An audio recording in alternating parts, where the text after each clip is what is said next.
tense. He nodded portentously. "Anyone can help you. It's Seamus." He stepped back, adding, "And if it were my brother in Paddy's old shoes, I'd ask." Concern transformed to outright anxiety. Pris straightened. "Thank you." Turning, she regarded Seamus O'Malley. She knew nothing of him.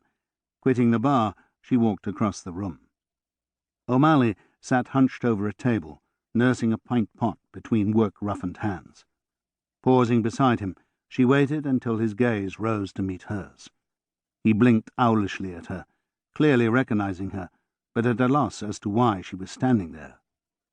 Quietly she stated, "I'm looking for Paddy O'Loughlin. Miller suggested I speak with you." "He did?" Seamus shifted to peer at the bar. Pris didn't turn to see. When presumably reassured by Miller's nod, Seamus looked back at her uncertainly. She pulled out the second chair at the table and sat. "Miller said you knew Paddy well." Seamus eyed her warily. "Aye? So where is he?" He blinked, then went back to staring into his almost full pot. "Don't know." Before Pris could prod, he went on. "None of us do. He was here one night, a sannet gone it was, and he ambled off home come closing time, like he always did, but he never reached home." Seamus glanced at her, briefly met her eyes. "The path to his cottage runs through the bogs." Pris stamped down a sharp surge of panic, tried to think of some other interpretation, and couldn't. "You're saying he was murdered?" Returning his gaze to his glass, Seamus shrugged. "Don't know, do we?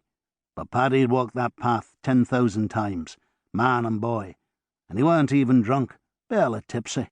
Hard to swallow that he'd lose his way and die like that, but no one's seen hide nor hair of him since." Cold dread welled in Pris's stomach. "My brother, Lord Russell, has taken Paddy's old job." She heard her voice, steady but distant, was aware of Seamus's instant concern. "I wanted to ask Paddy about Cromarty's stables. Did he say anything about the place, about the people, the work?" The expression on Seamus's face was a disturbing mix of worry and sympathy. He sipped, then in a low voice offered, "He'd worked there for 3 years. Liked the place well enough at first. Said the horses were fine. But recently, he said there was something going on that he didn't hold with. That's why he left." "Something going on?" Pris leaned forward. "Did he say anything more? Give any hint as to what the something was?" Seamus grimaced. "All he said was that devil Harkness, he who's head stableman at Cromarty's, was in it up to his ears, and that it, whoever it was, involved some register." She frowned. "Register?" "Paddy never said what register nor how it mattered." Seamus contemplated his beer, then looked at Pris. "I've heard tell your brother's a great one with the horses, but I ain't never heard him spoken of as one who'd tip a man the wink, nor be likely to nobble a horse, nor be involved in any other shady dealing. Lord knows Paddy weren't no saint, but if there were something going on at Cromarty's stables he couldn't stomach, then seems likely your brother might have difficulties with it too." Pris stared at him. "And now Paddy's gone." "Aye. I'm thinking it might be wise to let your brother know." Seamus hesitated, then more gently asked, "He's your twin, ain't he?" Pris nodded. "Yes." She had to work to strengthen her voice. "And thank you.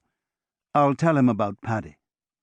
She started to rise, then paused and fished in her pocket. Standing, she slipped a silver sixpence onto the table. "Have another pint, for Paddy." Seamus looked at the sixpence, then grunted softly. "Thankee. And you tell that brother of yours to watch himself." Pris turned and strode out of the tavern. 2 hours later, she swept into the back parlour of Dalloway Hall. Her paternal aunt, Eugenia, a widow who had come to live with the family on Pris's mother's death 7 years before, sat on the chaise, calmly tatting. Curled on the window seat,